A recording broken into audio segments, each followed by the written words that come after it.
അന്യ നാട്ടിലേക്ക് പോകുന്ന ഒരു കാലഘട്ടമാണല്ലോ. ഒരു നാട് മറ്റൊരു നാടിനെ തൊടാൻ ഉപയോഗിക്കുന്നതാണ് പാലം. പാലം എന്ന് പറയുന്നത് സാധാരണ നമ്മൾ പറയും ഒരു പാലമിട്ടാൽ അങ്ങോട്ടും ഇങ്ങോട്ടും വേണം എന്ന് പറയും.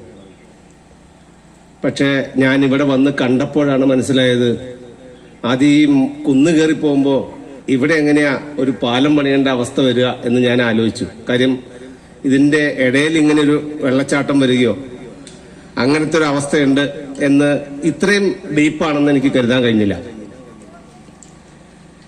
എനിക്ക് ഈ പാലത്തിന്റെ പണിയുടെ പൂർത്തീകരണവുമായി ബന്ധപ്പെട്ട് ഞാൻ ആദ്യം ഇതിനെ അഭിനന്ദിക്കുന്നത് ഇവിടുത്തെ പഞ്ചായത്ത് പ്രസിഡന്റ്. അതിന്റെ കാരണം ഞാൻ ഈ കേരളത്തില് ഇപ്പൊ കവിയൂർ പഞ്ചായത്ത് തിരുവല്ല അടുത്ത് അവിടെ BJP ഭരിക്കുന്നത്. ഞാൻ അവിടെ ചെന്ന് ചോദിച്ചതാണ് എത്ര പണം വേണം, ആർക്ക് വേണം. ഞാൻ പല പഞ്ചായത്ത് മെമ്പർമാരോടും പല ഇത്തരം ജില്ലാ പഞ്ചായത്ത് ബ്ലോക്ക് പഞ്ചായത്തുള്ളവരോടൊക്കെ ഞാൻ ചോദിച്ച പൈസ എത്ര വേണം പറ. ഞങ്ങളുടെ കമ്പനി 10,000 കോടി രൂപയുടെ ടേൺ ഓവറും ഏതാണ്ട് 3,500 കോടി രൂപയുടെ ലാഭം ഉണ്ടാക്കുന്ന കമ്പനിയാണ്. അപ്പൊ അതിന്റെ ഒരു പെർസെന്റേജ് അനുസരിച്ച് ഞങ്ങൾ CSR കൊടുക്കുന്നത് സാധാരണ കൂടി പോകാറുണ്ട്. നമുക്ക് 2% എന്നുള്ളത് നമ്മൾ അതിൽ നിന്ന് എടുത്ത് 5% ഒക്കെ കൊടുക്കും. ആവശ്യങ്ങൾ വരുമ്പോൾ ഇങ്ങനെ എടുത്ത് കൊടുക്കും. ഒരു ഇൻഡിപെൻഡന്റ് ഡയറക്ടർക്ക് ഏതാണ്ട് ഒരു വർഷം ഒരു 50 ലക്ഷം രൂപ അദ്ദേഹത്തിന്റെ പേരിൽ ഒപ്പിട്ട് കൊടുത്താൽ കിട്ടും. പിന്നെ അതല്ലാതെ കമ്പനിയിൽ നമ്മൾ റിക്വസ്റ്റ് ചെയ്തിട്ട് അല്ലാതെ കിട്ടും.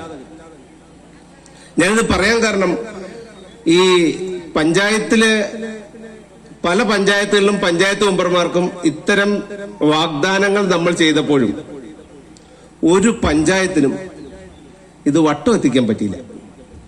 കാരണം ഇതിൽ നൂലാമാലകൾ ഒരുപാടുണ്ട്. കളക്ടറേറ്റിൽ പോകണം, അത് കഴിഞ്ഞ് അവിടുന്ന് പേപ്പറുകൾ ശരിയാക്കണം, പഞ്ചായത്ത് മെമ്പർ ശരിയാക്കണം.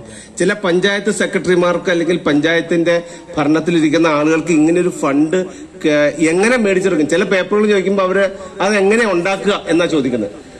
പക്ഷേ ഞാൻ ഇപ്പോഴും കേരളത്തിലെ പല സ്ഥലത്തും ചെല്ലുമ്പോൾ പരിപാടികളിൽ ചെല്ലുമ്പോൾ ആളുകൾ എന്നോട് സംസാരിക്കുമ്പോൾ ഞാൻ പറയും ആദ്യം നിങ്ങൾ ജോസേട്ടനെ വിളിക്കുക. ജോസേട്ടനെ വിളിച്ചിട്ട് ഈ ഫണ്ട് എങ്ങനെയാണ് സംഘടിപ്പിച്ചെടുത്തത് എന്നുള്ളത് പഠിക്കുക.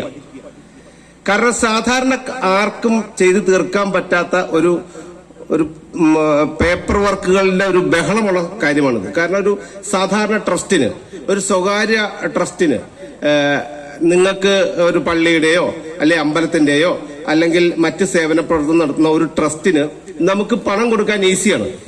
പക്ഷെ സർക്കാർ തലത്തിൽ ഈ പണം കൊടുക്കണമെങ്കിൽ കുറെ കടമകൾ കിടക്കണം.